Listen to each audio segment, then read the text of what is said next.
For decades, artists and writers followed a familiar path. Find an agent, find a publisher, land a gallery, convince a gatekeeper that your work deserves to be seen. But the creative landscape is changing. Today, a single social media post can reach more people than a gallery opening. Writers can self-publish and build massive audiences. Artists can fund entire projects through Patreon or Kickstarter and direct community support. The barriers to entry have never been lower, but with that freedom comes new challenges, new responsibilities, and new questions about what it means to build a creative career. So, are the gatekeepers really dead, or have they simply evolved? These are the topics that my good friend and fellow artist MK Gibson and I are going to explore today. So, with all that out of the way, welcome back to another Butcher Shop.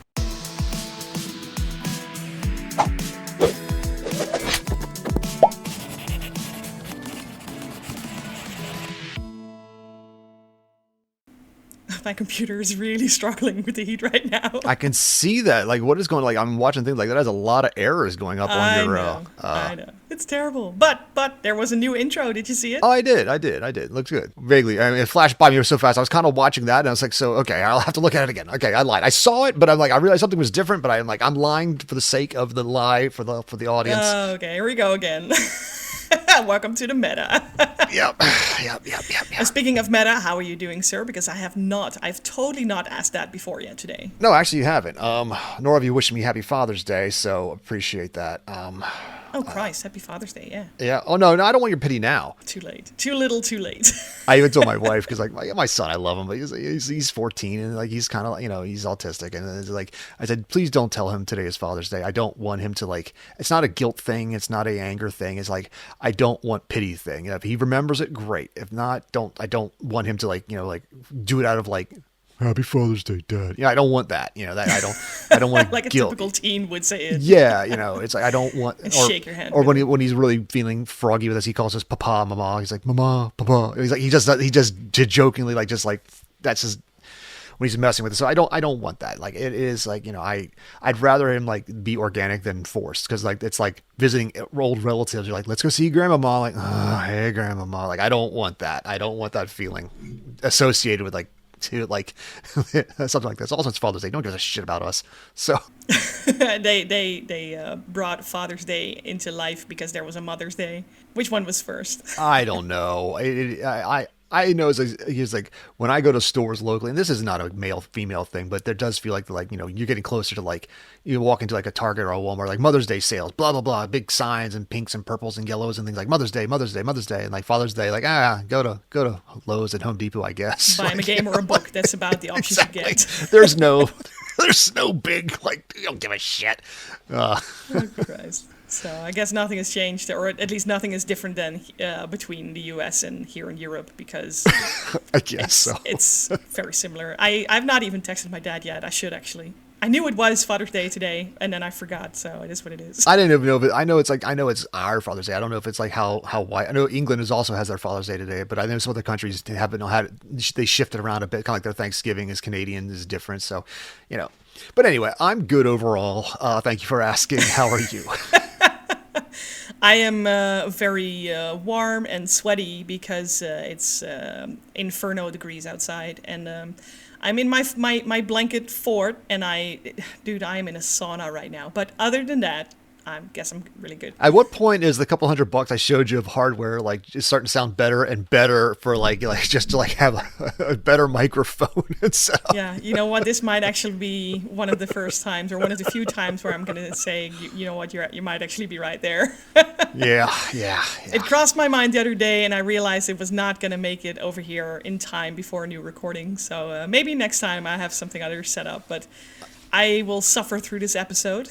I don't blame you. I'll tell you this: like picking up a not a top of the line, but like a solid mic and a solid receiver thing that plugs in the computer has been like it's been a godsend for things going forward. I mean, yeah, I put some like sound baffling around my desk area, but I'm still sitting in a pretty much open area kind of things, but it still comes across decently. So, it will help in the long run without making a sweat box. But anyway, let's talk about the topic, Sandy. Let's dive into the topic. The topic, I guess you could say, is gatekeeping in a way.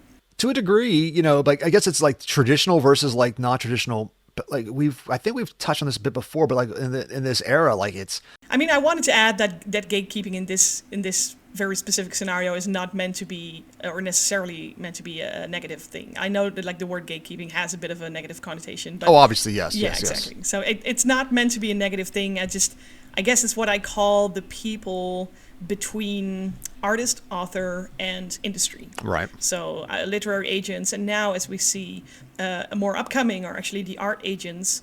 And it was something that I actually noticed, and that's why I figured, let's have a chat about it, because I don't know everything about it. All I know is that I see artists looking for art agents becoming more and more part of my feed online. So see, that's interesting because I have not come across that. Like that's like when you mentioned that as a topic, that aspect of the topic, I actually did not look it up because I had not heard of that, or it didn't come into my particular world just yet.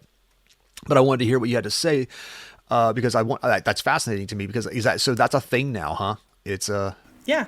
Well, I mean, I guess it's been a thing for a long, long time. Like, I know art agents have existed for a long time. I understand obviously I understand the concept of like, someone who represents an artist and like, but they're working a gallery, like any kind of agent or representative, like, like I'll do the work for you. Obviously those things exist, but I meant in the way that like, when a author is trying to get like, there was a quote unquote traditional path of like, other than like one of the big publishing houses having open submissions is like submitting to agents who are open for submissions and like having one of them like pluck you from obscurity and pat you on the head and wipe the shit out of your eyes and give you a haircut and say, here you go. Now you're ready to see the world, and all that. But like, I guess I had not heard of that in the art quote unquote world, like, the illustration world and the creative world in that way, that had never been, because it kind of baffles me to a degree, other than actual like artists, the person who like, is yeah, like Banksy's and all, yeah, or even impressionistic style, but like the thing is when you make art, it's boom, look at it, like, don't like, good, not bad, commercial, not commercial, it's a much more, you have to read a book, you have hours of investment as opposed to seconds, of like visual understanding. So that, I guess, I mean, it's a fascinating concept because I really just haven't thought about having the artist having an agent like that. No, exactly. And I also, it made me wonder, like, about the many layers of the art world behind this, because if people are more and more looking for art agents, what does that say about the art industry? Like, are we collectively trying to enter the gallery world, or are we trying to get book deals as illustrators? Like, I could also imagine that not every art type lends itself for an art agent. And at the same time, I'm going to say something maybe a little bit Controversial. Controversial, yeah. Sorry, thank you. I wonder if, well, I mean, I guess it's the same as with authors. Like, not everybody is ready for the trip of finding an agent, and I guess I have a stronger feeling about that when it comes to the art world. Like, artists in general are very sensitive people because, they create art from the sense of feeling things and then turning that into something visual. And just looking at my own journey as an author looking for an agent, I got rejected hundreds of times, only hearing that I was not good enough. And I wonder if that's good for artists, if artists are going to be able to sort of bounce back from that, or if, I don't know. I have many thoughts, as always.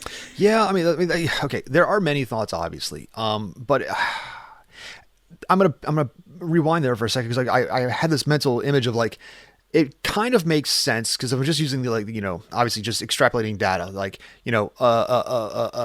a director goes to a casting director and says, hey, I need these type of people unless they have this specifically, I wrote this role for this actor or actress, but they would go to a casting director, like, I'm looking for this is my characters, these are what I'm looking for. And the casting director then casts people to be in this movie or this or whatever. But they tend to like, the casting director already has a relationship with agents who says, hey, you've got a good bevy of people that work for you that we've worked in the past. Do you have anybody that fits X, Y, or Z? And by reaching out to the agents, it's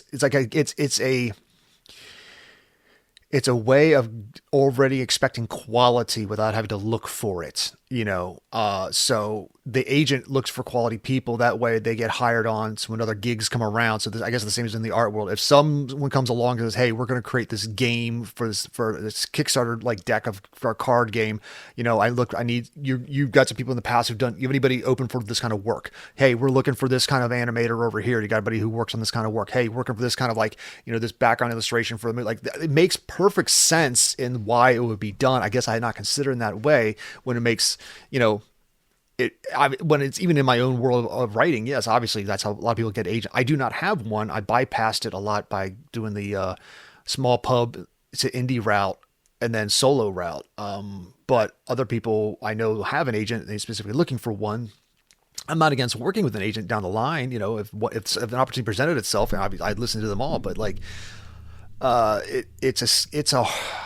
that I too tried for a while trying to get like agents and publishing houses and everybody to pay attention. And it kind of like, there came a point where like I wasn't ready to give up. I just kept writing during that time, you know, finished book 1, then I just started working on book 2, book 3, you know, and all these type of things. So when the time came along, someone paid attention to me. I was already a few books deep in a series that like, at least they weren't all polished, but they were like, I had a backlog of stuff, which helped me out.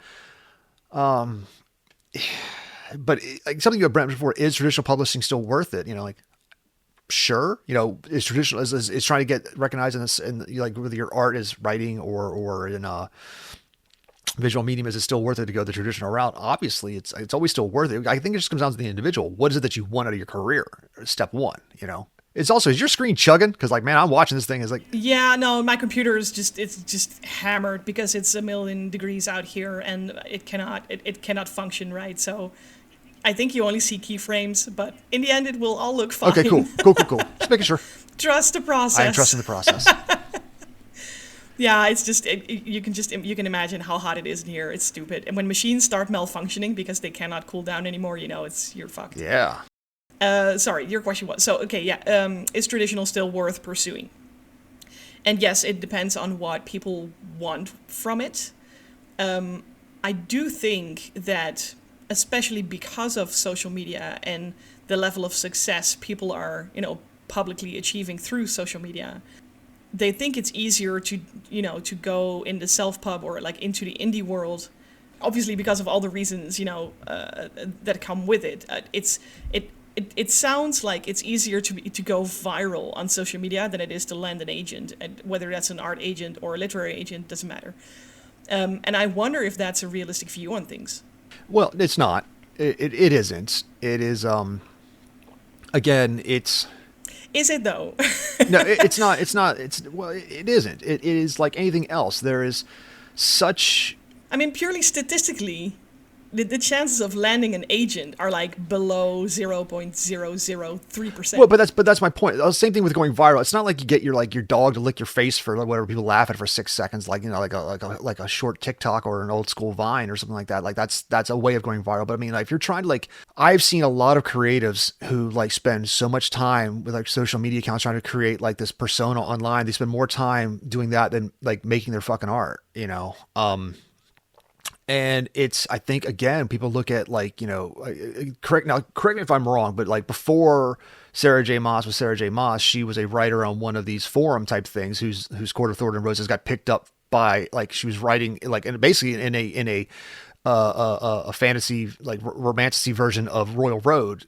It got picked up and got plucked from obscurity and given this, you know, here you go. Same thing with the Twilight book. Same thing with, if I'm not mistaken, author Larry Correa, whose politics and life, his style has separates, like, politically, people like find him very charged. However, he was writing originally independently and got picked up by, I think it was Bain Publishing, and like he got plucked out and given a bigger contract deal. Even our beloved Matt Dinneman went from like a small self-published guy to, you know, after COVID, like his books kind of took off, and then thanks to the help of, like, you know, they're good works, but also, like, you know, Felicia Day read his book and tweeted about it, you know, and like other people picked it up and tweeted about it, and like, so, and this snowball effect picked up, and like he got plucked out of like the indie world and given, like, you know, bigger book deals, you know, which, and also who's also on Royal Road. But what you people don't realize is like, obviously as an author, I know a shitload of authors who say, well, I'm going to try that. So they got on Royal Road and they tried to, I'm going to write there as well. And I too am going to make a character with a talking animal companion. I too am going to try this path of success and they're finding not success. Because that is just because that happened for that one person, weirdly enough, usually after one or two people get in a particular stream, those streams tend to close.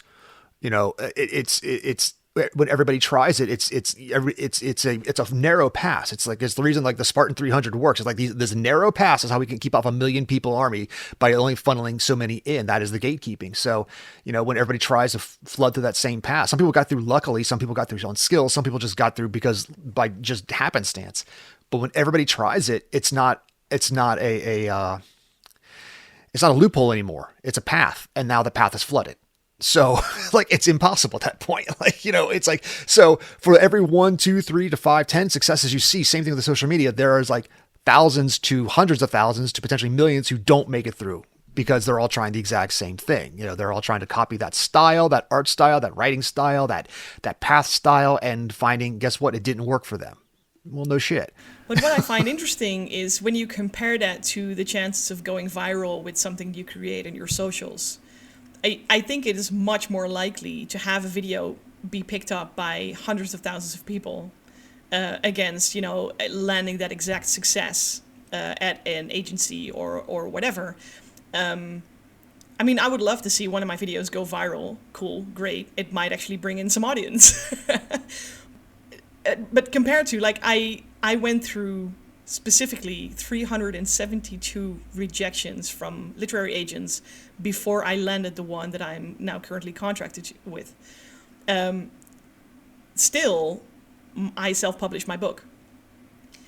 So, if I compare the odds and then compare the different outcomes of, those paths, is it actually worth pursuing? I will be the last person to say, no, it's not worth pursuing. If you can pursue something, traditional or official, if you want to call it that, the only thing that would stop, in the next life, if I would do this all over again, the only thing that would stop me is just the amount of rejection and feeling terrible about yourself and about your work that comes along with it. And I find it interesting that apparently there's still a majority of people who would choose that over, putting the work in to go viral some form or way. Or at least that's what it feels like. I'm not sure if this is facts. It's just this is the impression that I get from being online. Well, it does, of course, hurt when, these days when you apply for anything, I applied for a convention to do something that, one of the things on the questionnaires is, what's your website? What books do you have? Do you have any awards? Things like that. And some things you see, what is your follower count? You already have, some agents ask, do you have a social media account? What's your follower count? What's these things like? What's your social numbers and kind of thing? And and again, if you have to I just want to write a book. Well, great. Everybody else does. But what's the next step? I don't want to make a piece of art. Cool. Right. And it's, there's organic and there's organic growth. Like I've said before in the past, when Amazon created CreateSpace and Amazon opened up indie publishing in a broader sense, there's some people who are very early adopters, and those early adopters became some famous authors that we know today, because they brought their audience with them over from when they did web novels. And that those web novels transferred immediately into sales. Those sales became an algorithm, and boom, now we have authors who became famous in 2012, 2013, who are still on doing very well, 12 years later. Other people who are, again, trying to follow that model to lesser successes, myself being one of them. I will always be behind other authors that I know because I was not there at that time when that happened. I'm not saying that's how I'm not saying that they don't deserve their success or their work, but it is a fact that they were in a good place at a good time, Yeah, but this is a cycle that repeats itself. Right. This did only, rephrase that. This didn't just happen in 2012. This is still happening. And I think the whole crux of trying to be a successful author is that you always need to be 2-3 steps ahead of the curve. 1,000%. And we've talked about before. It's the same when we talk about chasing trends or are you following a trend? Are you chasing a trend? Are you trying to get ahead of a trend? That is very much that there's something you should always be working on for any creative, no matter what your process happens to be, there's something you should be working on that is of the now, but there should be something you're experimenting with that is something truly for yourself, but is like, it is not of the now. It is like of, if everybody's writing like, okay, so let's go back to like say 2015, 2016 in that era. People were still zombie crazy. There's Walking Dead and something of the dead and like more of the dead. And there's like there's zombies everywhere and Zombie Nation and World War Z and all this other shit. Right, and like, but that, what I'm talking about, like that era, there was other TV shows, there were zombie TV shows, regular TV zombie stuff, but we wanted zombies. But again, that is that mushroom head grows so big that it falls over, the base, because it can only be as wide as the base. After what, it's going to topple over. That is the growth in the balloon of any industry. People get enough of this and the next thing then they're sick of it. So for the moment, yeah, write your zombie metaphorically, but then are you working on your werewolf story? Are you working on your next Frankenstein story? Are you working on your next, just using obviously like, is it, obviously romance never went anywhere. They just changed mediums. It was pirates for the longest time, shirt pirates and doing pirates and then Scottish people and time traveling horny people. And now it's the fairies and the fae. And like, people have talked like, well, then it's already turning into monsters and horror, because that's the next evolution of like, the romanticy is the horror element, it's because now they're going to be monster humping, and it is what it is, I don't know what comes after that. Like the love of the medium will be there, but how it presents itself and so, how do you get an agent to talk to you about that? I don't know. Be avant-garde, be ahead of it, like be ahead of the curve, be lucky, and that's the problem. No one wants to hear that, but, and worse, like I said, because no one has a crystal ball to see, what's going to be trending in a couple of months. No, I get that. Exactly. And I guess an experienced agent can make an educated guess. Like they can see what's happening and sort of extrapolate from there, I suppose. But it could always be the wrong guess, of course. Right. That's why I said always be working on something of the now. What is the popular thing now? Like keep your skills sharp by what's now and look a little to the future. Sometimes to look to the future, you got to look to the past. What comes and goes in cycles. Literally just take time to study that stuff. And like, will that help you get an agent or a viral post? Maybe. Here's the thing. No one knows what virality. There's no formula for virality. There are some agencies out there. We will guarantee you viral. We will make you a thing. And that's a lie. If you're enjoying this podcast and want to support what we do, head on over to patreon.com/sandybutchers. Members get early access to new content and higher tier supporters can join the Mail Club, where I send out exclusive art loot up to 4 times per year. It's a great way to get some unique physical goodies while helping keep the podcast going. Check it out at patreon.com/sandybutchers. And thanks for your support. Let's get back to the show.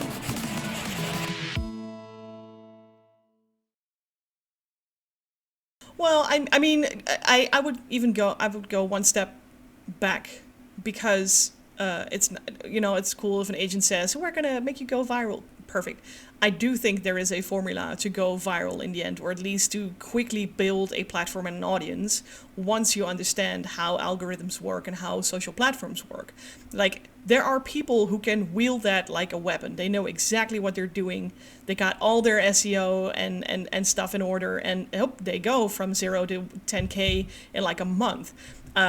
I personally have not invented that wheel, and I have no clue what the hell I'm doing with that. So I go through some very slow growth, but right. But that's the other thing I'm talking about. Like when I say viral, I don't mean like, obviously, yes, you can invest a little bit of money sometimes, something like, yes, you can grow a follower account very quickly, but sustaining anything, because otherwise what you have are just like little, like it's the lightning bug effect. Here's a globe, then there's one over there, then there's one over there. And that is how quickly the people shift, sustainability, keeping an audience, maintaining that audience. No, and this is exactly why I find it such an interesting thing to happen right now, is with the whole art agents and that being such a up and coming industry now. It's like everybody and their mom are apparently looking for art agents, and I'm like, but based on what? Like, well, it's at the risk of pissing off any potential agent of any kind whatsoever. There is always the predatory aspect of an agent, meaning not just someone who's trying to get you and abuse you and take your money. There's obviously that has happened throughout the course of history. Ask all of like, black creators of Motown of a certain era, like how they were all screwed over by like record deals in American history.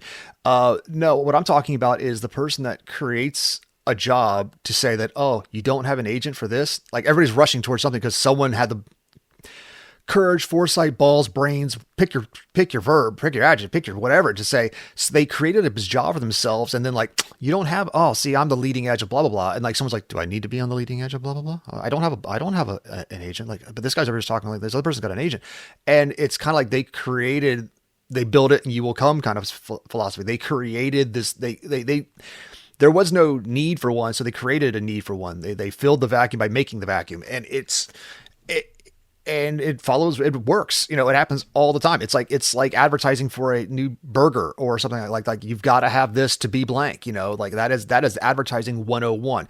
Whether there is a need or not, you tell them that there's a need and that you are filling that need and that people will come. And it affects the people who are in the creative spaces. I need an agent. Cool. Now and next thing you know, you have up and comers, you have careers, and you're selling some things, and it's just how these things sometimes work. I do feel that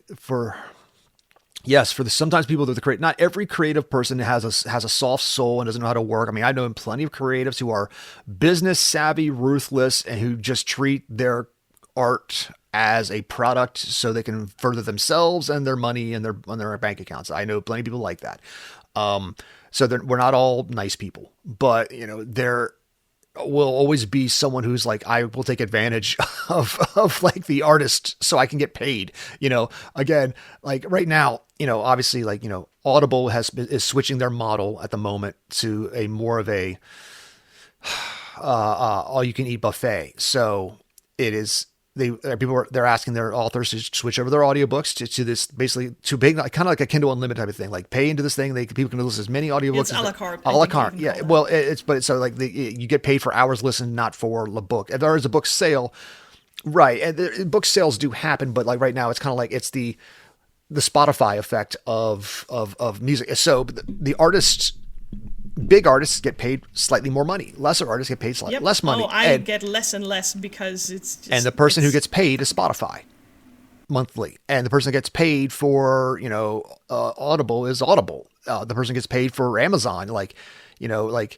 is Amazon. They distribute our books, they distribute our stuff, and these things. The money's always been in distribution, and the next person on there is like the agent or the person who's somewhere the middleman. So I guess ultimately you could say that the transparency of how the industry actually works and like what you're getting for the effort you put in is worth it to pursue a traditional career.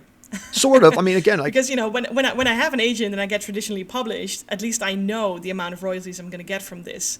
And having published my audiobook to, for example, basically any audio platform, so far my revenue was much higher when things were like pay per book. And now that it's all a la carte, I'm like getting cents. And I'm like, but what happened with the $20 I would get for a book? Like, what? Excuse me? How am I ever going to earn back the investment I did for the voice actor? Like, well, even on that old model, like I say in the Audible model, like in the, it's so for the sake of transparency, it was say a $20 audiobook. We'll just use that number, Amazon or Audible. Well, yeah, Audible kept 60% of that. And so out of that, so let's do the math, so it was $8. So it gets worse because that's out of that, that's roughly $8. Okay. And usually there's some internet fees and things like that, kind of like internet transfer fees and storage fees and Audible's not paying that. You pay that. Like a couple of bucks coming out of but so that $8 is left over, but that is usually also split between the publisher and the narrator, because the narrator gets their cut, and that's usually for them it's 50-50. So out of the $8, the narrator gets $4 and publisher gets $4. So now if you are self-published, great, that's your $4. But if you are an author who works with a publisher, and let's say you have a good deal 50-50, no, well, when I was with my old publisher, we had a 50-50 deal kind of thing when it comes to those books. So it was like, so out of that $4, like $2. So out of that $20 book, I get overall 10%. And by the way, that $2 is actually about $1.75, because again, there's a certain amount of like just every time there's internet fees and these little hidden fees and things like that, and that gets passed. Yeah, and that's before. I mean, that's before it's being taxed too. Again, so it ultimately comes down to basically I make just over $1 per book. That is the sad. So you just get sold in volume. So yes, you would love to go viral. You'd love to get famous so that you could get. So that way, if I sold 1 million audiobooks, I would actually have $1 million. But that's it. But it's not. I wouldn't have like $20 million. I have $1 million. But I would need to sell 1 million audiobooks for that to happen. So it's that, and so. That is the transparency of the creative world. The money has always been in those. And again, if you have an agent, there's one more stop in there that who's going to get a percentage off the top, so, that is the real world of these type of things. So some people try to go full indie, but guess what? So did everybody else. Everybody else is an indie author. Everybody else is an indie creative. Like that area is swamped. So again, agents pop up to say, they're trying to I'll help you get deals that you couldn't get on your own. And some people might need that. I mean, again, I'm never going to say no to an agent who's actually knows what they're doing, who says, hey, I've seen some of your work. I know, at least I know the area that you work in. I think I can get you some more lucrative blah, blah, blahs. Cool. Fantastic. Because again, a lot of sports stars get paid a certain amount of money. Great. But they got really get paid when the endorsements roll in, like when they're selling merchandise, that's when they really get paid. So, I'm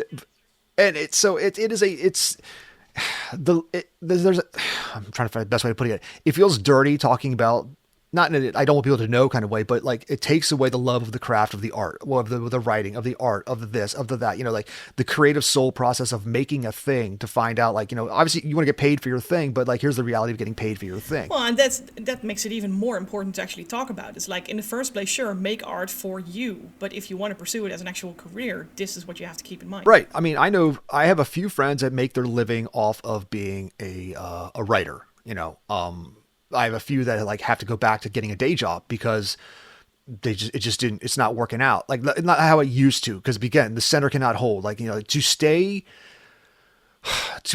remain as a full-time writer, as your job, you have to become a machine, and you have to know what your audience wants and feed that audience, and that ultimately means like you get to take fewer chances on your own artistic process, and that sucks because every artist who creates knows that feeling of like, I've been doing this so many times, I want to do something else. We've talked about it at length before. How do you, what would Jim Butcher used to say? I don't get writer's block. I've got a mortgage, like. That is well said. Yeah. No, it's true. Yeah. So what do you think about how people are, okay, again, I'm going to rephrase that. People are entering the indie world just by the hundreds of thousands per day. Like people realize, okay, I'm going to bypass the agent. I'm going to do this all by myself. And then there's people who jump into the adventure, make their investments from their own pocket money. And then there's people who now are very successful at getting all the funding they need for their projects based on like audience platforms like Patreon or Kickstarter or whatever. What are your thoughts on that? Okay, well, I mean, here's the thing. I've been talking a bunch. I don't want to say like old man Gibson's got all the answers or anything like that, but like I want to hear what you think, honestly. Answer your own question. Because no, I mean, I have my thoughts, but I've been chatting a little bit, and I don't want this to turn into like, this is your show. This is your show, and this is your show, and I'm the sidekick. I want to know your thoughts on this as well. Like it is because we've worked on like we did an art project for a Kickstarter that like started to work, but it had to take a step back due to like certain internal financials and certain things going on with the time and the market and all these other things. Like it just didn't get come to fruition. Even the Illustrated Technomancer was an Indiegogo, so that was crowdfunded as well. Right. I think we made a total profit of $4 a person at the end. A little bit more than that, but yeah, ultimately at the end, like so. Okay, I will answer my question. I think that it is like anything else. You need to do your research first, not just like, I want to do a thing, because the desire to do a thing is step one. Cool. Then doing this thing is step two, but you need to do the research ahead of time. Like how many things are in this space? Like if you're going to make a card game, you're going to try to put it on like, Patreon or Kickstarter or whatever like that. What are you offering that is or is not already in that space? Two, how many things are you competing against? And is yours better, worse, the same? What makes it different? What makes it more fun, more interesting? Is it a better story? Is it a better book? Is it like, what is your quote unquote voice, is what we would say to authors? Like, how are you telling this story? How are you presenting this product? And then 3, it comes down to like, is there an audience for it, or do you have to create an audience for it? And like once you understand those concepts, but again, it gets harder and harder and harder because everyone else is doing the exact same thing as you at that time. And here's the thing, for me, it kind of feels like cheating in a way as well. And don't get me wrong, again, this is not meant to be a negative thing, and I keep repeating that today. I mean, I'm obviously on Patreon. I've been part of crowdfunded projects, etc., etc. But in a way, if you look at the bigger picture behind things, there's a traditional way where a firm, like a third-party firm, invests money into you and what you have, and then, the business will go from there. Now, with crowdfunded things, and this will basically be like my answer to the question, by crowdfunding things, it's starting to feel like as long as you can throw enough money at the product that you have in mind, you can get there. Because if you're not getting the money through the actual crowdfund, you get it by throwing a bucket of money into marketing your crowdfunder, and then people roll in anyway. So the more money you have, the bigger the chances are of actually becoming successful. And at that point, to me personally, it feels like, we're missing the point when it comes to art, when it comes to telling good stories. Tell a damn good story. I don't care how much money you have or how big your network is, or, write a good story. So again, this might be a little bit controversial, and I this comes from someone who has seen all the sides of this coin, So I have very mixed feelings about it. It feels like cheating. I also understand that, if by throwing a bucket of money to your project, you increase your chances of actually achieving the success that you're looking for. You'd be stupid if you don't do it, if you have the money. But I feel like it takes money in order to make money, and that is an old adage. Well, it takes money to make money. It has been an adage for time immemorial, and which is true. If it takes capital to invest into something, including yourself. Yes, but it depends on what it was at that time. It's like, if it was, you need to invest in yourself to make a bigger poster so people see your work, cool. And that's how you got things to be seen at a convention or a thing in the 1960s, cool. Now in the digital age, you need to invest yourself to have a better platform, a better website, a better SEO, a better this, a better that. Yes, you kind of do need those things. You need to even my own website right now is ugly as shit. I need to I need to go back and just redevelop that. Not for because no one really uses a website anymore. People, it's just you just have to have it there as a place and a landing page, and so if someone actually looks at you to see if you are worth your time or not. But there are plenty of people that there are countless businesses I go to look at. They don't have websites anymore. They just have a Facebook page or a social media page. And that's how people contact them now. And it's like 100%, and then also which social media platforms are you using, because again, like Facebook is old people, but it's the industry standard, and Instagram has their own page, but again, that's less personal kind of thing. TikTok is video. Like, how are you presenting yourself and what is your audience? Because that tells me right then, like, if you're selling books through Facebook, you're targeting ages between 36 and 56, kind of thing. Like that's your demographic. You're not targeting young people. If you would really summarize it, Facebook is your business card, Instagram is your portfolio, and TikTok is where you get the engagement. Perfect. That's fantastic. Something you said earlier, though, that one of the things, yes, obviously, whenever I see a Kickstarter or hey, come back to this thing, like, oh, I like that thing. I'm gonna go look at this thing. Oh, this is a big company using my dollars to back their project when they're a big company. That angers me. Like when I see Kickstarters and Indiegogos and things like something like, you don't need my money, but you are selling this in such a way as a proof of concept to potential bigger backers. So if you can get $1 million on Kickstarter, that means Studio X will give you the other $30 million to make your movie or make your television show or your whatever. And I get it, but I hate it. I hate it. You don't belong in these spaces. When again, I'm not talking shit about, well, you know what? I will talk a little bit of shit. Like Brandon Sanderson is a fantastic author. I mean, I've done it. Well, Brandon Sanderson is a fantastic author, and he's been around forever, and he's done to help a lot of people's writing careers. Cool. But when he was doing these special things on Kickstarter, making money immediately, you don't need Kickstarter. You don't need to do this. I know you're trying to sell directly to the people. You're trying to bypass the big things, whatever. But you don't need to do that. And if anything, why don't you take that money instead and invest in create your own small publishing company and get people their first stock? You don't need the Kickstarter, And so when I see larger platforms inflate their own platforms, it is instead of like using it to uplift the people they claim to care for.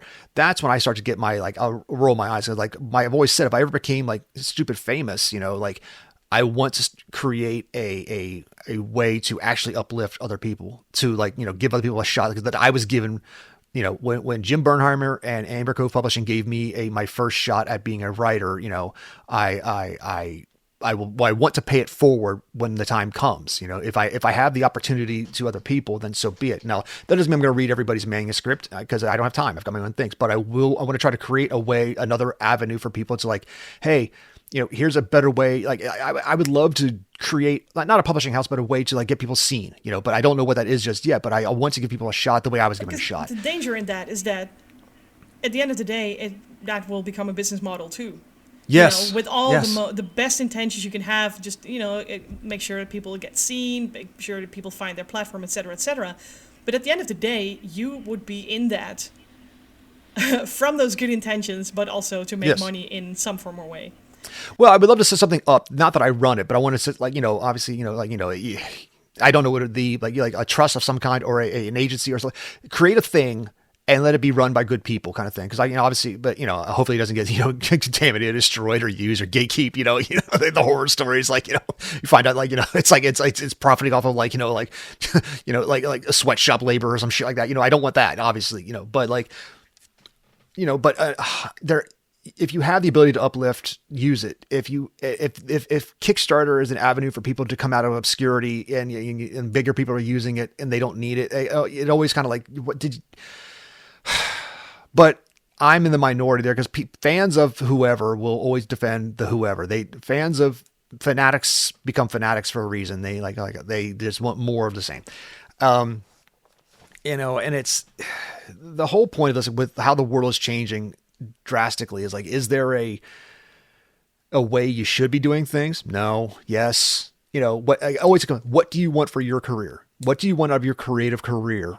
And then once don't lie to yourself. Don't ever lie to yourself. If you want fame and fortune, you can get fame and fortune, but you will be sacrificing certain things. Like you want to be the next insert blank here, then cool. Like you have to just commit to that, and you will sacrifice to get to that. And you have to realize like what you're going to sacrifice to get to that. If you want to grow there organically, good luck, Yeah, you're in for the long run. Right. Very long run. Right. You'll be dead, still running. Well, that's the thing is like, it's like, did Tolkien set out to be the grandfather of modern day, fantasy writing? No.